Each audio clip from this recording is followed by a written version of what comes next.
오늘 함께 나눌 말씀 요한복음 15장 1절로 12절 말씀입니다. 요한복음 15장 1절로 12절 말씀입니다. 한 절씩 교독하겠습니다. 나는 참 포도나무요 내 아버지는 농부라.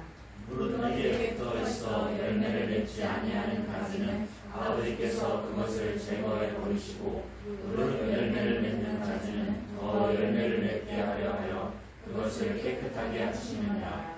너희는 내가 일러준 말로 이미 깨끗하여졌으니 내 안에 거하라. 나도 너희 안에 거하리라. 가지가 포도나무에 붙어 있지 아니하면 스스로 열매를 맺을 수 없음 같이 너희도 내 안에 있지 아니하면 그러하리라. 나는 포도나무요 너희는 가지라. 그가 내 안에 내가 그 안에 거하면 사람이 열매를 많이 맺나니 나를 떠나서는 너희가 아무것도 할 수 없습니다. 사람이 내 안에 거하지 아니하면 가지처럼 밖에 멀어져 마르나니 사람들이 그것을 모아다가 불에 던져 사르느니라. 너희가 내 안에 거하고 내 말이 너희 안에 거하면 무엇이든지 원하는 대로 구하라. 그리하면 이루리라. 너희가 열매를 많이 맺으면 내 아버지께서 영광을 받으실 것이요 너희는 내 제자가 되리라. 아버지께서 나를 사랑하신 것 같이 나도 너희를 사랑하였으니 나의 사랑 안에 거하라. 내가 아버지의 계명을 지켜 그의 사랑 안에 거하는 것 같이 너희도 내 계명을 지키며 내 사랑 안에 거하리라. 내가 이것을 너희에게 이름은 내 기쁨이 너희 안에 있어 너희 기쁨을 충만하게 하려 함이라. 내 계명은 곧 내가 너희를 사랑하는 것 같이 너희도 서로 사랑하라 하는 이것이니라. 아멘. 우리가 잘 아는 것처럼 이 요한복음 15장은 포도나무 비유장입니다. 예수님께서 돌아가시기 전날 밤에, 십자가에 돌아가시기 전날 밤에 감람산으로 올라가시면서 제자들에게 해주신 마지막 말씀입니다. 요한복음 전체를 보면 예수님이 나는 누구다, 나는 무엇이다, 이렇게 자신을 어떤 존재다 라고 밝히신 것이 7가지가 나옵니다.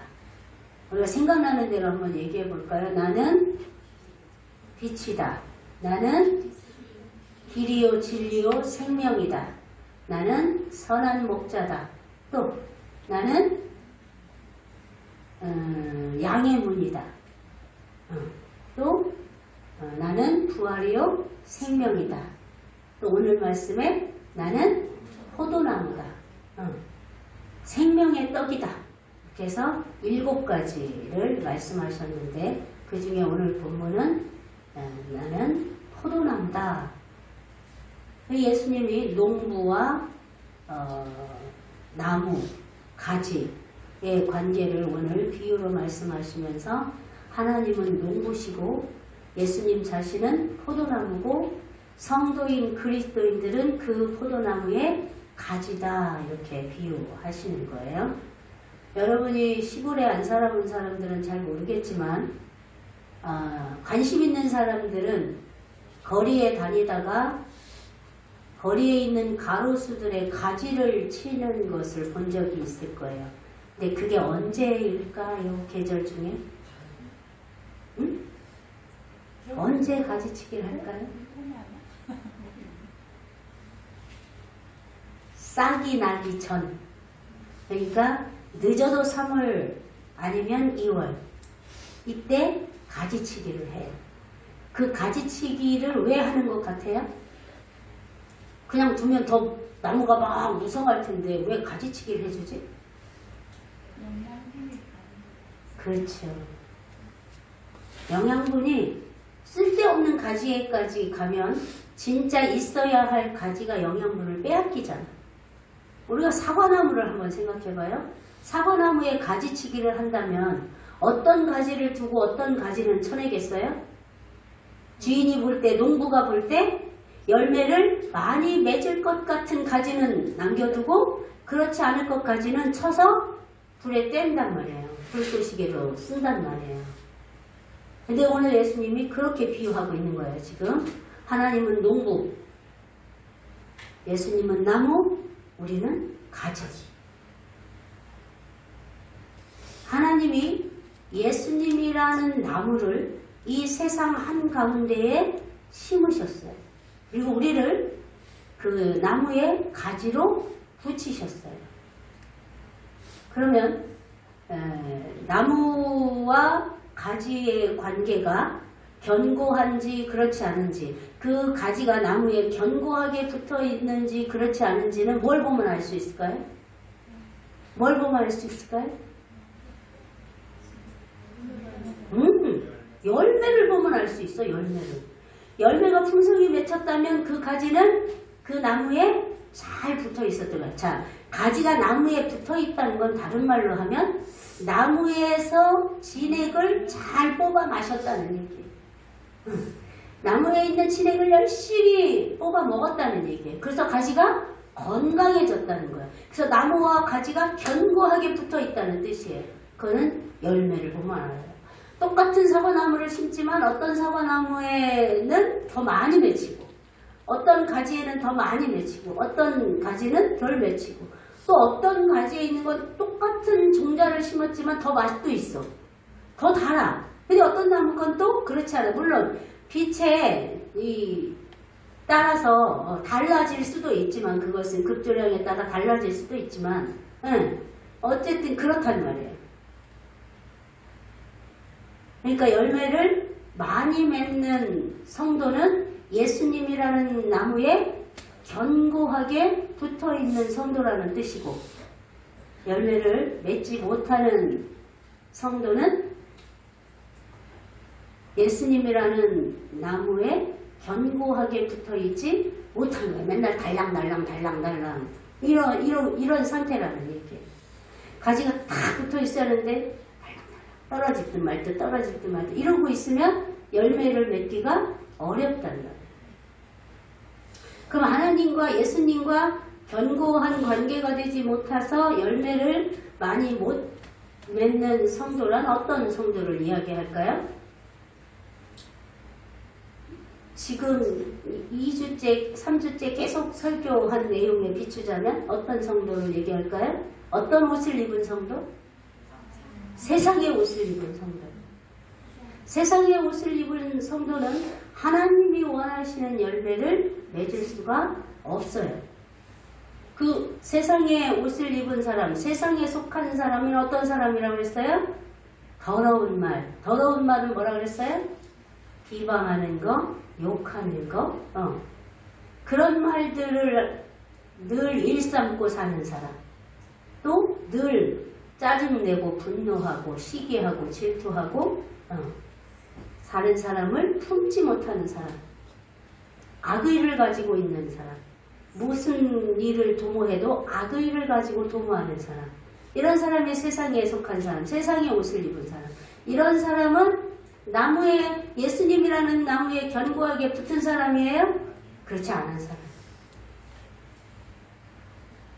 그러면 교회를 다닌다 그러면서 그런 세상의 옷을 입은 사람을 보면 하나님은 고사하고라도 세상 사람들은 그 사람을 알아볼까요? 못 알아볼까요? 견고하게 하나님께 붙어있는 성도인지 아닌지를 세상 사람들이 알까요? 모를까요? 알아요. 그들이 먼저 알고 그들이 먼저 비난해요.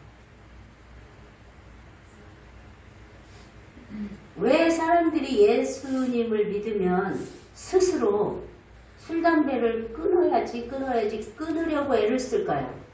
성경에 술, 담배 끊어 이런 말은 없거든. 그런데 예수를 믿고 나면 막 그걸 끊으려고 애를 써. 왜 그럴까요? 세상과 구별되고 싶어서. 예수를 믿으나 세상에 살던 거랑 똑같으면 안 되지. 이런 생각이 스스로 드는 거예요. 예수를 믿고 나면. 그러니까 일단은 제일 먼저 드러나는 술, 담배. 이거부터 끊으려고 한단 말이에요. 뭐 내적인 변화야 둘째 치고 겉으로 보여질 때 술, 담배 해서는 이거 예수 믿으나 안 믿으나 똑같은 것 같아. 그래서 이거 끊어야 돼. 이거부터 끊어야 돼. 그런 생각을 스스로 한단 말이에요. 성경에 뭐 하나님이 그렇게 말씀 안 하셨어도 하나님 그렇게 말씀하시지 않았어요. 그러나 뭐라고 얘기해요? 너희는 내가 거룩하니 너희도 거룩하라. 세상과 구별되어짐이 거룩함이에요.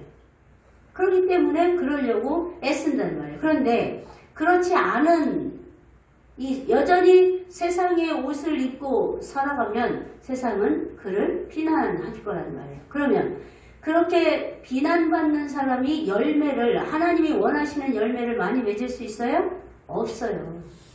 열매를 맺지 못하는 성도가 모인 교회는 교회 역시 열매를 맺지 못하는 교회가 되는 거죠. 자, 그런 교회들이 세상에 많다고 생각해 보세요. 열매 맺지 못하는 성도로 이루어진 열매 맺지 못하는 교회가 세상에 많다면 세상은 그 교회를 필요로 할까요? 도대체 이 세상에 저따위 교회가 왜 필요하냐고 할 거 아니에요. 그것이 사회 전반적인 분위기로 흐르고 있다고 가정합시다. 그런데 그 나라에 예기치 않은 격동기가 펼쳐지게 된다면, 갑자기 격변이 일어난다면 그때 세상은 가장 먼저 교회를 불살라버릴 거예요. 열매 없는 가지니까. 열매 없는 가지는 어떻게 한다고 그랬어요? 오늘 말씀에? 네? 오늘 말씀이 어떻게 한다고 그랬어요? 6절 보세요. 사람들이 그것을 모아다가 불에 던져 사르느니라. 열매 없는 교회를 세상이 먼저 알고 세상이 먼저 불에 사를 거라는 거예요. 그런 격동기가 언제 찾아온다고 예고할까요? 사회에? 예고하지 않아요. 여러분들은 여러분 안에 갇혀서 모르는지 모르겠지만 지금 그 격동기가 물밑 작업을 하고 있는 것 같아요. 이때가 교회가 깨어나야 할 때, 하나님의 말씀으로 일어서야 할 때. 이 말씀은 어쩌면 오늘 한국 교회에 경고를 던지는 말씀일 수도 있어요. 개인에게만 열매를 요구하는 게 아니에요. 교회 공동체일수록 더욱 열매가 필요한 거예요. 그 열매는 곧 세상을 향한 섬김과 사랑이 될 거니까. 그런 열매가 있는 교회를 불살라버리려고 하겠어요, 세상이? 그렇지 않을 거란 말이에요. 근데 그렇지 못하면 이 사회에 너네 같은 교회가 왜 필요하냐. 그래서 불살라버리고 싶어 하고. 여기서 불사른다라는 얘기는 진짜 불에 태운다는 뜻이 아니라 제거한다는 얘기예요. 가지, 못 쓰는 가지, 열매 없는 가지를 잘라버리듯 그렇게 제거해버린다는 뜻이에요. 교회가 지금 열매를 맺지 못하면 그 빌미를 제공하는, 그 빌미만 눈 크게 뜨고 지금 찾고 있다 이 말이에요. 성도는 물론이고 교회가 지금 깨어서 기도해야 할 때고 나무에 붙어 있기를 힘써야 할 때, 이 경고의 말씀을 듣고 우리가 해야 할 일은 열매를 맺어야겠다 이거예요? 아니면 나무에 견고히 붙어 있어야겠다 이걸까요? 둘 중에 뭘까요? 열매를 많이 맺어야겠다입니까? 견고히 붙어 있어야 해요. 자, 한번 나무의 가지를 생각해 보세요. 가지가 나는 열매를 많이 맺을 거야. 열매를 많이 맺을 거야. 이래갖고 몸부림치고 힘쓰는 가지가 있을까요? 가지는 무엇을 힘쓸까요? 나무에 붙어 있으려고 힘써요. 나무에 붙어 있으려고 어찌됐든 그 나무에서 영양분을 끌어당겨 먹는단 말이에요. 생존을 위해서. 그러다 보면 열매는 저절로 맺히는 거예요. 나무 가지가 나무에 견고히 붙어 있다 보면 열매는 저절로 맺히는 거예요. 그러니까 여러분들은 자꾸 열매를 맺으려고 해요. 그런데 열매를 맺기 이전에 나는 지금 견고히 나무에 붙어 있는지 안 붙어 있는지 점검도 안 한 채 열매를 맺으려고 그러면 부러지지. 견고히 붙어 있어야 열매를 맺어도 열매가 열매 구실을 하는 거 아니에요? 안 그럼 열매 맺혔을 때 가지가 부러질 거 아니에요. 시원찮은 열매 하나만 맺혀도 가지가 견고하지 않으면. 우리는 예수님이라는 나무에 견고하게 붙어있기를 힘써야 한다 이 말이에요.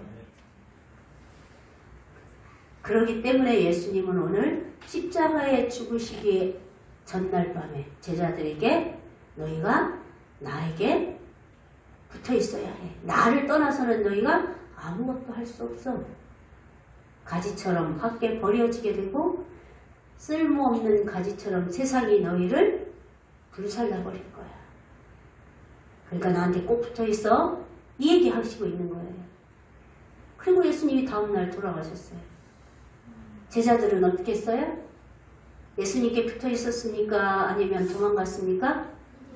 그러나 성령 강림으로 인하여 그들은 예수님께 붙어있었잖아요. 그래서 그들은 열매를 많이 맺었습니다.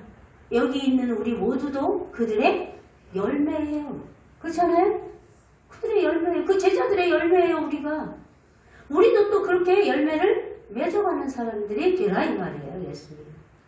그러면 오늘 읽은 말씀을 통해서 예수님이 우리에게 열매를 맺기 위해 가르쳐 주시는 방법이 있어요. 예수님은 친절하세요. 열매 맺어! 붙어있어! 이렇게만 안 하시고 방법을 다 가르쳐 주셔요. 근데도 우리 마음대로 살아요. 자, 방법을 가르쳐 주시는데 4절 5절을 보세요. 4절을 보니까 내 안에 거하라. 나도 너희 안에 거하리라. 그것처럼 너희가 내 안에 거하고 내가 너희 안에 거하는 것처럼 포도나무에 붙어있는 가지가 돼야 열매를 맺어. 5절. 그래서 너희가 나무인 나를 떠난 가지는 아무것도 할 수가 없어.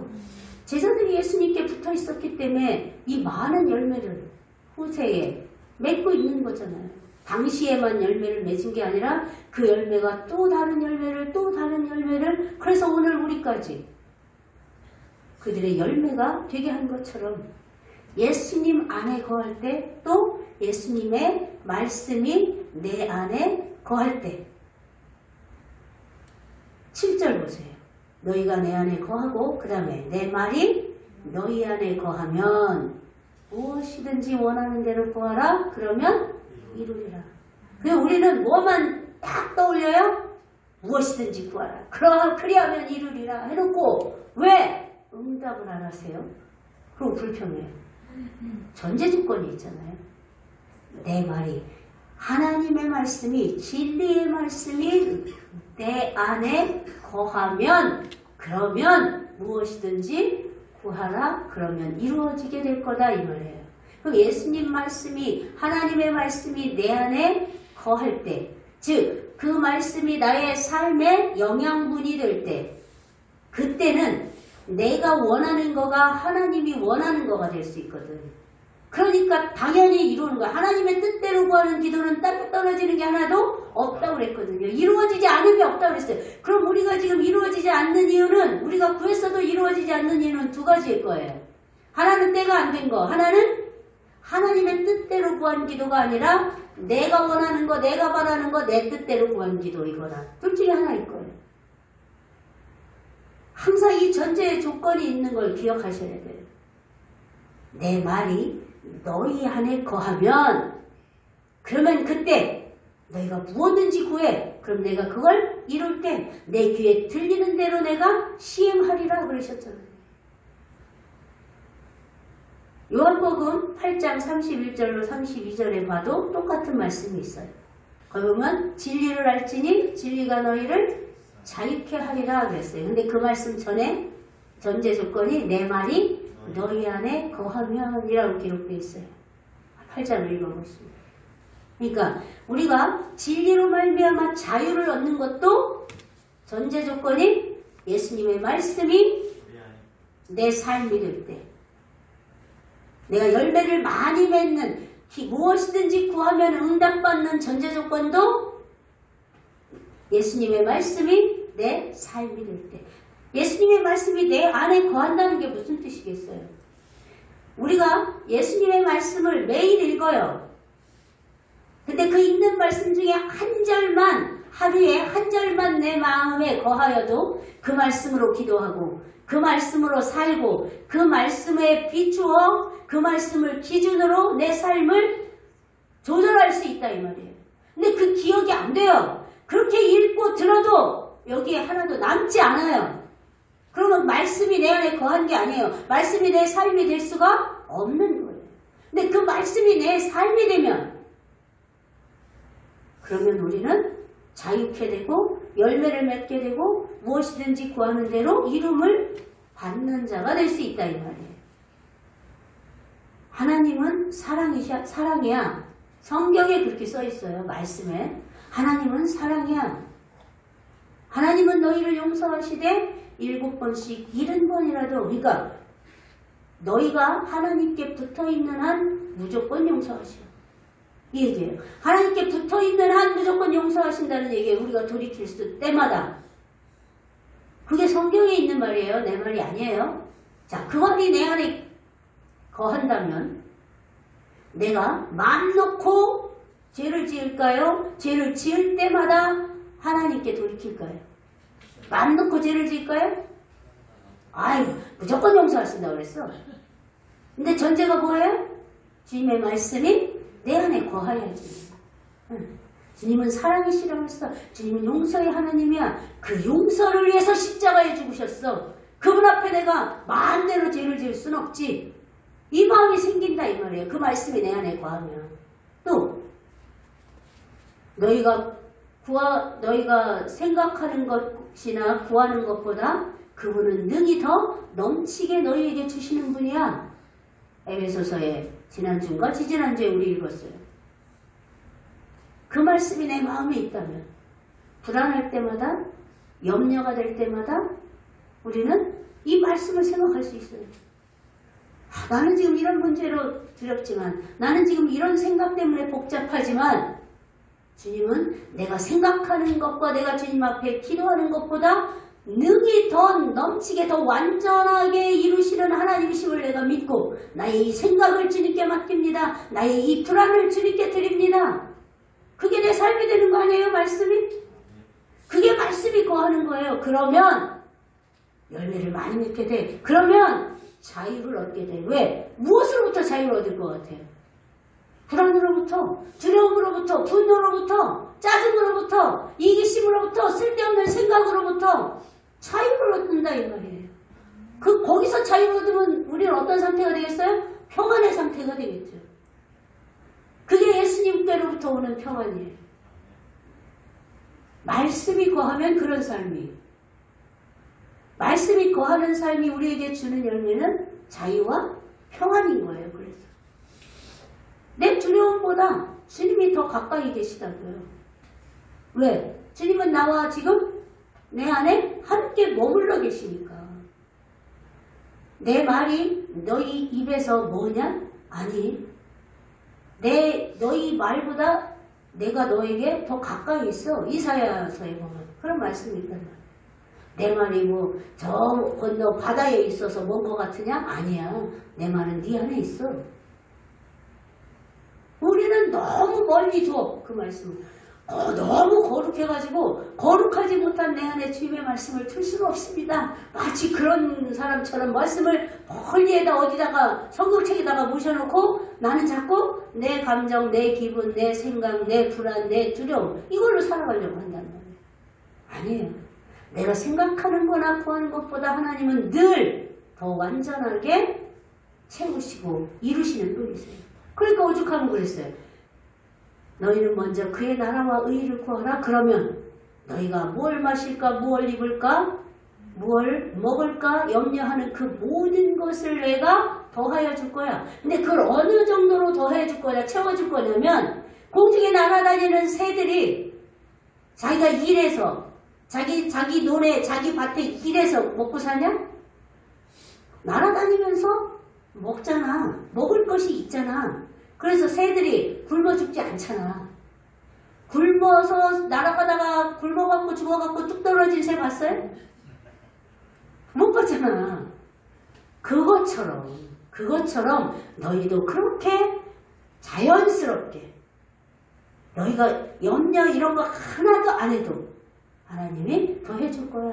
그러니까 그 전제 조건이 뭐예요? 먼저 하나님의 나라가, 하나님의 뜻이, 하나님의 공의가 나의 삶에, 이 땅에, 이 세상에 이루어지기를 먼저 구하라. 그래서 주기도문을 그렇게 가르쳐 주신 거잖아요. 하늘에 계신 아버지의 이름이 거룩히 여김을 받으시고 하나님의 나라가 임하게 하시고 하나님의 뜻이 이루어지게 하옵소서. 이걸 먼저 구하게 가르쳐 주셨잖아요. 주기도문. 예수님이 가르쳐 주신 기도가. 그 다음에 뭐예요? 우리의 기도예요. 우리의 필요를 위한 기도예요. 이름을 향시 용서하게, 죄에 빠지지 않게, 악에 빠지지 않게 우리를 위한 기도를 하라는 거예요. 먼저 그의 나라와 의를 구하는 거예요. 그게. 주기도문을 그렇게 가르쳐 주셨잖아요. 그게 말씀이 머무는 삶이에요. 그렇게 말씀이 내 안에 머물면 내가 원하는 것이 하나님이 원하는 것이 내가 원하는 것이 하나님이 가고자 하시는 방향이 나의 방향이 되고 하나님의 뜻이 나의 뜻이 돼요. 그러니까 마찰이 생길 이유가 있어요? 없어요? 없어. 즉 우리의 방향이 하나님과 같아지는 거예요. 그게 말씀에 거하는 자의 삶이에요. 그럼 편안하잖아요. 그러니까 자유를 누리는 거잖아요. 부딪히는 게 없는데 힘들 게 뭐가 있어요? 비록 내 삶에 부딪혀오는 문제는 있을 수 있어요. 그런데 그 문제보다 나에게 능히 더 넘치게 하실 하나님께 이 문제를 맡기면 나는 뭐 할 수 있어요? 자유할 수 있어요. 자유할 수 있어요. 배는 뒤집힐 수 있지만 예수님은 그 안에서 하나님께 맡기는 분이기 때문에 하나님을 신뢰했기 때문에 깊은 잠을 주무실 수 있었던 것처럼 우리에겐 늘 문제는 생겨요. 그러나 그 문제보다 능히 우리에게 더 먼저 그 문제를 나보다 더 잘 아시고 무엇으로 인하여 그 문제가 풀어질지 나보다 더 아시고 해결할 수 있는 능력이 있으신 그분이 내가 맡기면 평안을 주신다 이 말이에요. 맡기면 온전히 맡기면 그 평안을 얻는 거예요. 그 말씀 안에 거하는 거예요.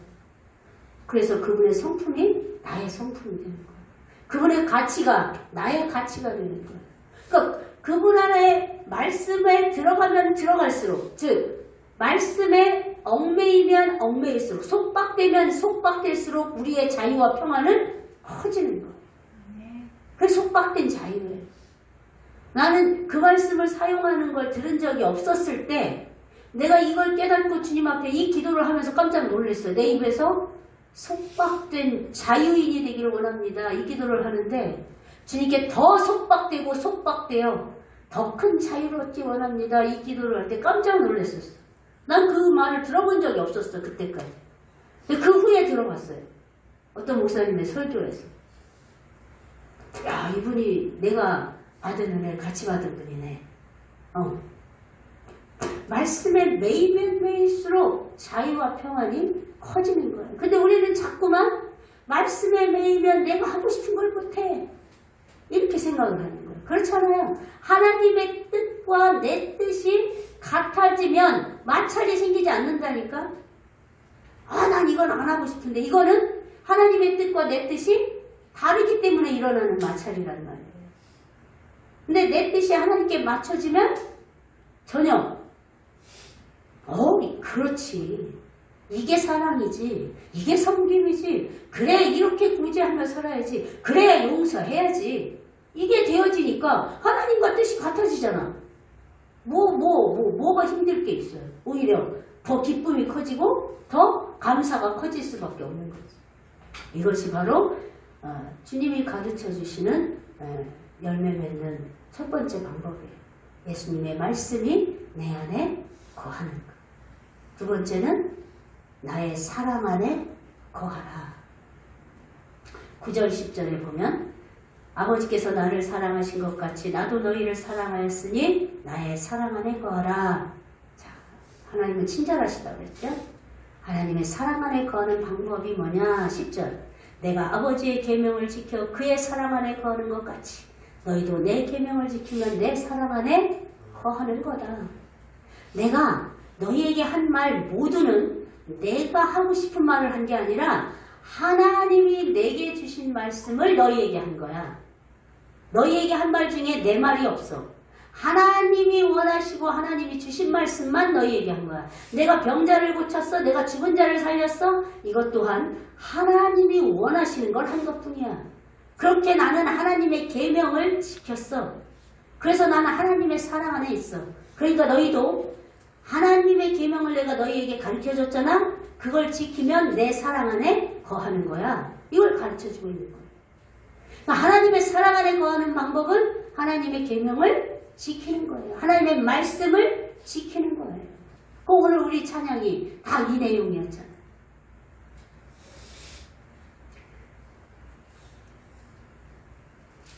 하나님의 계명을 지켜서 하나님의 사랑으로 너희를 사랑한 것처럼 너희도 하나님의 계명을 지키면 나의 사랑 안에 거하는 거야. 자, 나의 사랑 안에 거한다라는 건 그러니까 열매를 많이 맺는 사람이 되는 거야 라는 뜻이에요. 그러면 도대체 그 열매는 뭐냐? 우리가 맺어야 할 그 열매라는 건 뭐냐? 갈라디아서 5장 22, 23절 성령의 열매인 거예요. 이 성령의 열매는 내적 성품의 열매예요.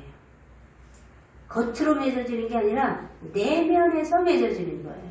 성품이에요. 인격이에요. 우리가 잘 아는 성령의 9가지 열매를 한 번씩 선포해 봅시다. 시작. 오직 성령의 열매는 사랑과 희락, 화평, 오래 참음, 자비, 양선, 충성, 온유, 절제. 여기서 충성은 신실함이라는 뜻이에요. 충성은. 신실함. 우리 신실함 단어 알잖아. 뭐예요? 신실함? 찬양에서 나왔었잖아. 영어 찬양에서. 뭐예요? 신실하신 나의 주님. 베스프. 신실함. 충성은 신실함. 처음과 끝이 같은 거예요. 신실함. 하나님은 그 신실함으로 우리가 태어나기 전부터 우리의 생의 끝까지 우리와 함께 하시는 신실하신 하나님이신 것처럼 우리 또한 하나님에 대하여 신실하다. 신실함의 열매를 맺어라. 9가지 열매 중에 충성은 신실함이에요. 그러면 어떤 사람이 이 열매를 맺기가 쉬울까요? 열매에 관심이 있는 사람일까요? 없는 사람일까요? 열매에 관심이 있어야지. 내가 사과를 좋아하면 사과나무가 우리 집 앞에 있는 사과나무가 잘 자라는지 병에 걸려서 이파리가 썩어가는지 이게 쳐다보게 되거든. 내가 사과를 좋아하면. 근데 내가 사과 안 좋아해. 집 앞에 있는 사과나무가 눈에 보일까요? 오고 갈 때마다 눈에 띄지도 않아. 관심 있으면 자꾸 쳐다보게 돼. 우리가 집에 있는 화분도 그렇죠. 오늘 그러니까 새로운 싹이 하나 더 나왔네. 요 흙을 삐집고 이게 이렇게 올라오느라고 얼마나 힘들었을까. 아유 고맙다 야. 나오느라고 애썼다. 관심 있으면. 관심 없으면 새로운 가지가 나왔는지 싹이 났는지 죽었는지 어느 날 그렇게 죽었네? 이렇게 된다는 거야. 열매도 마찬가지. 하나님에 대하여 성령의 열매를 맺고 싶은데 관심이 있어야. 첫 번째, 관심이 있어야. 관심이 있어야 나무에 붙어있는 방법이 뭔지 고민하게 되고 그 방법을 알기 위해서 묻게 되고 읽어보게 되고 말씀을 들어보게 되고 그런 거 아닐까요? 우리가 열매에 관심이 있어야 방법을 고민하게 되는데 그 방법을 잘 알아야 돼요. 열매에 관심이 있다고 해서 열매 맺기를 힘쓰면 된다고 했어요. 아까 가지 주제에 열매 맺기를 힘써야 돼요. 나무에 붙어있기를 힘써야 돼요. 나무에 붙어있기를 힘써야 돼요. 근데 우리에게 지금 주님이 가르쳐 주시는 이 방법, 주님의 사랑 안에 거하는 것, 주의 말씀이 내 안에 거하는 것, 이걸 힘쓰는 사람은 열매를 저절로 맺히는 거예요. 생각해봐요. 말씀이 기준이 되는 삶을 사는데 내가 사랑과 희락과 화평과 오래 참음으로 가겠어요? 분노하겠어요? 불평하고 이걸 먼저 앞세우겠어요? 말씀이 딱 기준이 돼서 내 입에서 올라오는 분노의 말을 막아버리는데 그게 죄의 열매를 맺기 전에 주님, 나는 주님께 붙어있는 사람입니다. 주님의 말씀에 분노, 악한 말, 이것은 사형에 해당하는 죄라고 했습니다. 버립니다.